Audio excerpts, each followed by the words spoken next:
마태복음 13장 씨 뿌리는 농부 이야기. 같은 날 예수께서 집에서 나가 해변에 앉으셨다. 순식간에 바다를 따라 무리가 모여들어 예수께서 할 수 없이 배에 오르셨다. 예수께서 배를 설교단 삼아 회중에게 여러 이야기를 들려주셨다. 너희는 어떻게 생각하느냐? 어떤 농부가 씨를 뿌렸다.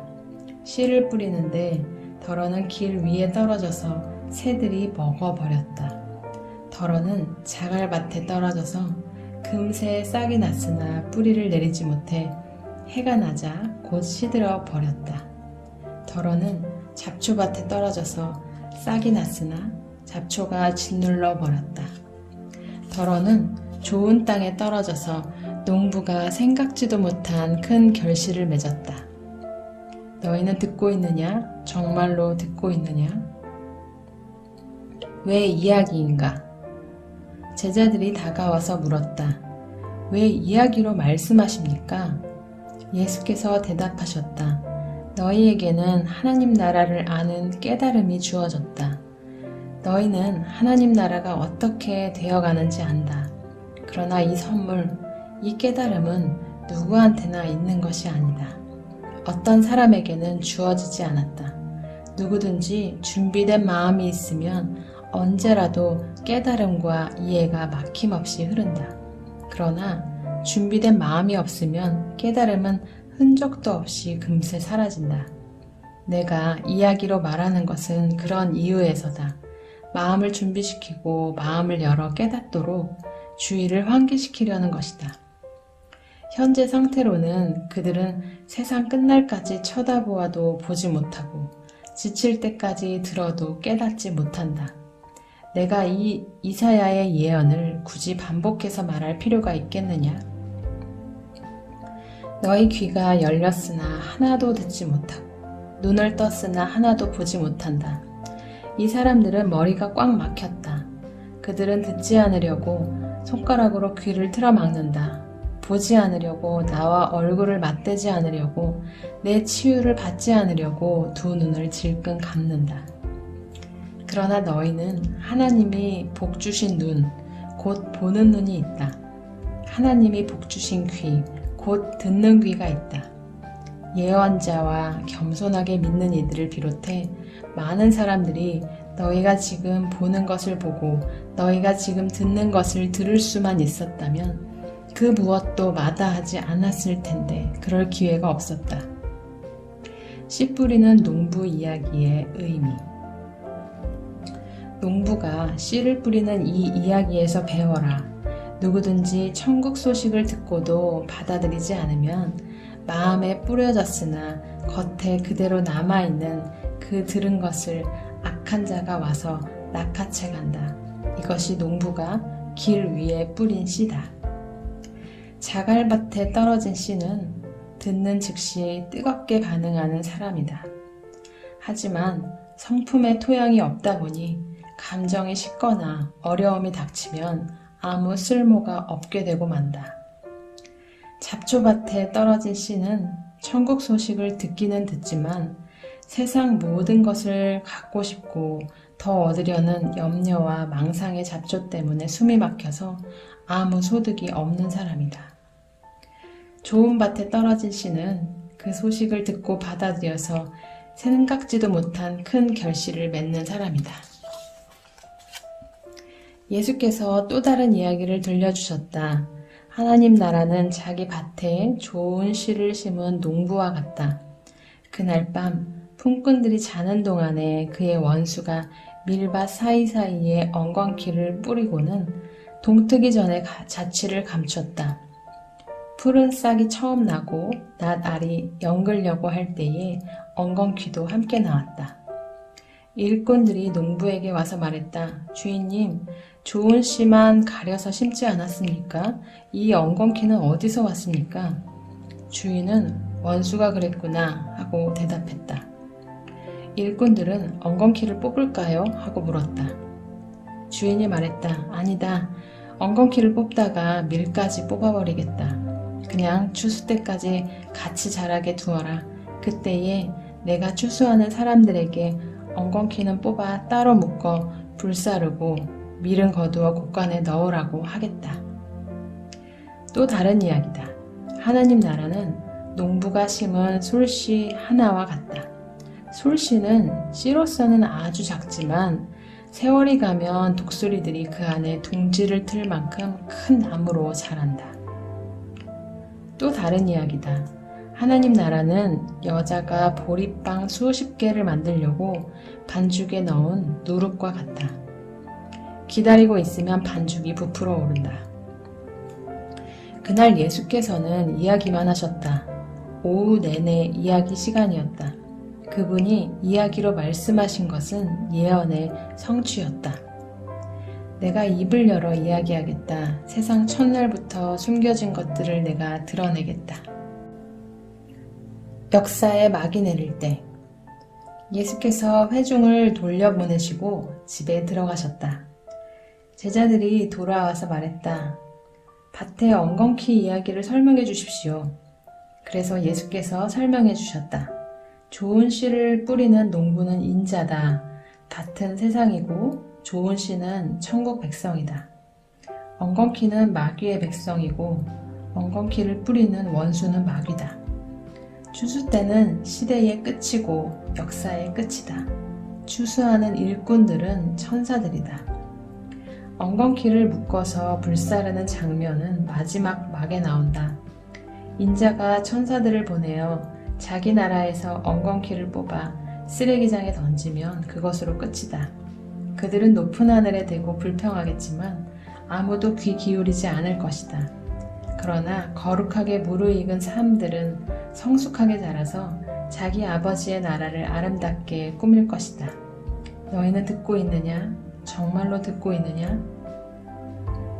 하나님 나라는 오래도록 밭에 감추어져 있다가 그 곁을 지나가던 사람이 우연히 찾아낸 보물과 같다. 찾아낸 사람은 기뻐 어쩔 줄 몰라서 이게 웬 횡재냐 하며 전 재산을 팔아 그 밭을 산다. 하나님 나라는 최고의 진주를 찾아다니는 보석상과 같다. 흠없는 진주를 만나면 그는 즉시 모든 것을 팔아 그 진주를 산다. 하나님 나라는 바다에 던져 온갖 물고기를 잡는 그물과 같다. 그물이 가득 차면 해변가로 끌어다가 좋은 물고기는 골라서 통에 담고 먹지 못할 것은 버린다. 역사에 막이 내릴 때도 그럴 것이다. 천사들이 와서 쓸모없는 물고기들은 추려내서 쓰레기통에 버릴 것이다. 엄청난 불평이 있겠지만 전혀 소용없을 것이다. 예수께서 물으셨다. 이제 이 모든 것을 알 것 같으냐? 그들은 예 하고 대답했다. 예수께서 말씀하셨다. 너희가 보다시피 하나님 나라의 훈련을 잘 받은 학생은 마치 편의점 주인과 같다. 무엇이든 필요한 것이면 신상품이든 재고든 꼭 필요한 때에 척척 찾아낸다. 이 이야기를 다 마치시고 예수께서 그곳을 떠나 고향으로 돌아가셔서 그곳 회당에서 설교하셨다. 예수께서는 모든 사람의 감탄을 자아낼 정도로 대단하셨다. 사람들은 말했다. 이 사람이 이렇게 훌륭한 사람인지 미처 몰랐다. 어떻게 이런 지혜와 이런 능력을 갖게 되었을까? 그러나 한편으로 그들은 언제 그렸냐는 듯이 어느새 그분을 깎아내리고 있었다. 우리는 이 사람을 어려서부터 알았다. 그는 목수의 아들이다. 그의 어머니 마리아를 우리가 알고 그의 동생 야고보와 요셉과 시몬과 유다를 안다. 그의 누이들도 다 여기 살고 있다. 도대체 그는 자기가 누구라고 저러는 것인가? 그들은 아주 언짢게 생각했다. 그러나 예수께서는 예언자는 자기 고향과 가족에게 대단치 않게 여겨지는 법이다 라고 말씀하셨다. 그들의 적대감과 무관심 때문에 예수께서는 거기서 기적을 많이 행하지 않으셨다. 마태복음 14장 요한의 죽음. 그 즈음에 지역 통치자인 헤롯이 예수에 관한 소문을 들었다. 그는 신하들에게 말했다. 죽은 세례자 요한이 다시 살아난 것이 틀림없다. 그래서 그 사람이 능히 기적을 행하는 것이다. 전에 헤롯은 자기 동생 빌립의 아내인 헤로디아를 달래려고 요한을 체포하여 사슬에 채워서 감옥에 가두었다. 요한은 헤롯과 헤로디아의 관계가 불륜이라고 말해 헤롯을 자극했다. 헤롯은 그를 죽이고 싶었으나 요한을 하나님의 예언자로 우러르는 사람이 하도 많아서 두려웠다. 그러나 그의 생일잔치 때 기회가 왔다. 헤로디아의 딸이 손님들을 위해 춤을 추어 여흥을 돋우었다. 헤롯의 마음이 녹아버렸다. 술김에 흥분한 그는 딸에게 원하는 것이면 무엇이든 주겠다고 맹세했다. 이미 어머니의 지시를 받은 딸은 준비가 되어 있었다. 세례자 요한의 머리를 쟁반에 담아주세요. 왕은 한순간 정신이 번쩍 들었다. 그러나 그는 손님들에게 체면을 잃고 싶지 않아서 그대로 했다. 요한의 목을 베어 쟁반에 담아 소녀에게 주라고 명한 것이다. 딸은 그것을 가져다가 자기 어머니에게 주었다. 나중에 요한의 제자들이 시신을 거두어 엄숙히 장례를 치르고는 예수께 알렸다.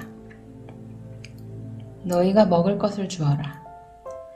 예수께서 그 소식을 들으시고는 배를 타고 빠져나가 혼자 외딴 곳으로 가셨다.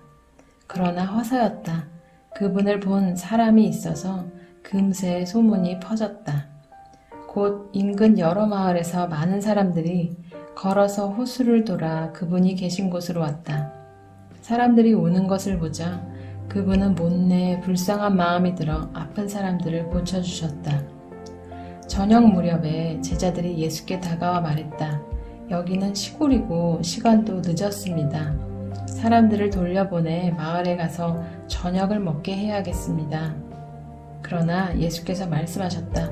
보낼 것 없다. 너희가 저녁을 주어라. 그들이 말했다. 우리에게 있는 것이라고는 빵 5개와 물고기 2마리 뿐입니다. 예수께서 말씀하셨다. 이리 가져오너라. 그분은 사람들을 풀밭에 앉히셨다. 그러고는 빵 5개와 물고기 2마리를 손에 들고 하늘을 우러러 기도하시고 축복하신 다음 빵을 떼어 제자들에게 주셨다. 제자들은 다시 무리에게 음식을 주었다. 그들 모두가 배불리 먹었다. 남은 것을 거두니 12바구니가 되었다. 먹은 사람들이 5,000명쯤 되었다. 물 위를 걸어오시다. 식사가 끝나자 예수께서 제자들을 재촉하여 배를 타고 먼저 건너편으로 가게 하시고 그동안의 사람들을 돌려보내셨다. 무리가 흩어지자 예수께서 산에 올라가 혼자 기도하셨다. 그분은 밤 늦도록 거기에 혼자 계셨다. 한편 배는 이미 바다 멀리까지 나갔는데 맞바람이 치면서 파도가 배를 세차게 때렸다. 새벽 4시쯤에 예수께서 물 위를 걸어 제자들 쪽으로 오셨다. 그들은 무서워서 꼼짝도 못했다. 유령이다. 그들은 겁에 질려 소리쳤다. 그러나 예수께서 얼른 그들을 안심시키셨다. 안심하여라. 나다. 두려워 마라. 베드로가 갑자기 담대해져서 말했다. 주님, 정말 주님이시거든 제게 물 위로 걸어오라고 명하십시오. 예수께서 말씀하셨다. 오너라. 베드로는 배에서 뛰어내려 물 위를 걸어서 예수께로 갔다. 그러나 발밑에 거세게 이는 파도를 내려다보는 순간 베드로는 용기를 잃고 물에 빠져들기 시작했다. 베드로는 주님 저를 구해주십시오 하고 소리쳤다. 예수께서 지체하지 않으셨다. 손을 내밀어 그의 손을 잡으셨다. 그리고 말씀하셨다. 용기 없는 사람아 어찌 된 것이냐. 2 사람이 배에 오르자 바람이 가라앉았다. 배 안에서 이 모든 것을 지켜보던 제자들이 예수께 경배하며 말했다. 이제 됐습니다. 주님은 하나님의 아들이 틀림없습니다. 돌아온 그들은 게네사렛에 배를 댔다. 사람들이 예수께서 오신 것을 알아채고는 근방에 두루 알려서 모든 병자들을 불러 모았다. 병자들은 그분의 옷자락을 만지게 해달라고 청했다. 그분을 만진 사람은 누구나 병이 나았다. 마태복음 15장. 참으로 너희를 더럽히는 것. 그 후에 예루살렘에서 바리새인과 종교학자들이 예수께 와서 흠을 잡았다. 당신의 제자들은 왜 제멋대로 규정을 어깁니까? 예수께서 바로 되받으셨다. 그러는 너희는 어째서 너희 규정을 빌미 삼아 제멋대로 하나님의 계명을 어기느냐? 하나님은 분명히 너희 부모를 공경하라 하시고 또 누구든지 부모를 욕하는 사람은 반드시 죽여야 한다고 말씀하셨다. 그러나 너희는 부모에게 드려야 할 것이 있어도 부모 대신에 하나님께 예물로 바쳤습니다 말하면서 그 계명을 회피하고 있다. 그것이 어떻게 부모를 공경하는 것이라고 하겠느냐? 너희는 너희 규정으로 하나님의 계명을 무효로 만들고 있다. 이 사기꾼들아, 너희 같은 사기꾼들에 대해 이사야가 전곡을 찔러 잘 말했다. 이 백성이 입 바른 말을 거창하게 떠벌리지만 그들의 마음은 딴 데 있다. 겉으로는 나를 경배하는 듯해도 진심은 그렇지 않다. 무엇이든 자기네 구미에 맞는 가르침을 위해 내 이름을 팔고 있을 뿐이다. 예수께서 무리를 불러놓고 말씀하셨다. 잘 듣고 마음에 새겨두어라. 너희 삶을 더럽히는 것은 너희가 입으로 삼키는 것이 아니라 너희 입에서 토해내는 것이다. 나중에 제자들이 와서 예수께 말했다. 바리새인들이 주님 말씀을 듣고는 얼마나 못마땅해 하는지 아십니까? 예수께서 무시해버렸다. 하늘에 계신 내 아버지가 심지 않으신 나무는 다 뿌리째 뽑힐 것이다. 내버려 두어라. 그들은 눈먼 사람을 인도하는 눈먼 사람이다. 눈먼 사람이 눈먼 사람을 인도하면 둘 다 구덩이에 빠지는 법이다. 베드로가 말했다. 잘 모르겠습니다. 쉽게 말씀해 주십시오. 예수께서 대답하셨다. 너희도 모르느냐? 우둔해지기로 작정이라도 한 것이냐? 무엇이든지 입으로 삼키는 것은 장으로 들어가서 결국 배설되는 것을 알지 못하느냐? 하지만 입에서 나오는 것은 마음에서 비롯된 것이다. 우리가 토해내는 악한 논쟁과 살인과 간음과 음란과 도둑질과 거짓말과 악담이 모두 마음에서 나온다. 바로 이런 것들이 너희를 더럽힌다. 어떤 음식을 먹고 안 먹고 손을 씻고 안 씻고는 전혀 상관없는 일이다. 병든 사람을 고쳐주시다. 예수께서 거기에서 떠나 두로와 시돈으로 가셨다. 그들이 도착하기가 무섭게 그 지방에 사는 가나안 여자가 다가와 간청했다. 다윗의 자손이신 주님, 불쌍히 여겨주십시오. 제 딸이 악한 귀신에 들려 몹시 괴로워하고 있습니다. 예수께서 여자의 말을 무시하셨다. 제자들이 다가와 불평했다. 여자가 우리를 귀찮게 합니다. 어떻게 좀 해주십시오. 성가셔 죽겠습니다. 예수께서 거절하시며 그들에게 말씀하셨다. 나는 이스라엘의 잃어버린 양을 대하는 것만으로도 바쁘다. 그러자 여자가 다시 예수께 와서 무릎을 꿇고 애원했다. 주님, 저를 도와주십시오. 예수께서 말씀하셨다. 자녀들의 입에서 빵을 빼앗아 개들에게 던져주는 것은 옳지 않다. 여자가 재빨리 받았다. 옳습니다, 주님. 하지만 구걸하는 개들도 주인의 상에서 떨어지는 부스러기를 먹습니다. 예수께서 뜻을 굽히셨다. 여자야, 내 믿음이 남다르다. 내 소원대로 되었다. 그 즉시 여자의 딸이 나았다. 예수께서 돌아오셔서 갈릴리 호숫가를 걸어 산에 올라가셨다. 거기에 자리를 정하시고 사람들을 맞을 채비를 하셨다. 수많은 사람들이 중풍병자와 눈먼 사람과 다리를 저는 사람과 말 못하는 사람과 그 밖에 도움이 필요한 사람들을 예수께서 어떻게 하시나 보려고 그분 발 앞에 내려왔다. 예수께서 그들을 고쳐주셨다. 사람들은 말 못하던 사람이 말하고 다리를 저는 사람이 건강해지고 중풍병자가 걸어다니고 눈먼 사람이 사방을 둘러보는 것을 보면서 놀라워했다.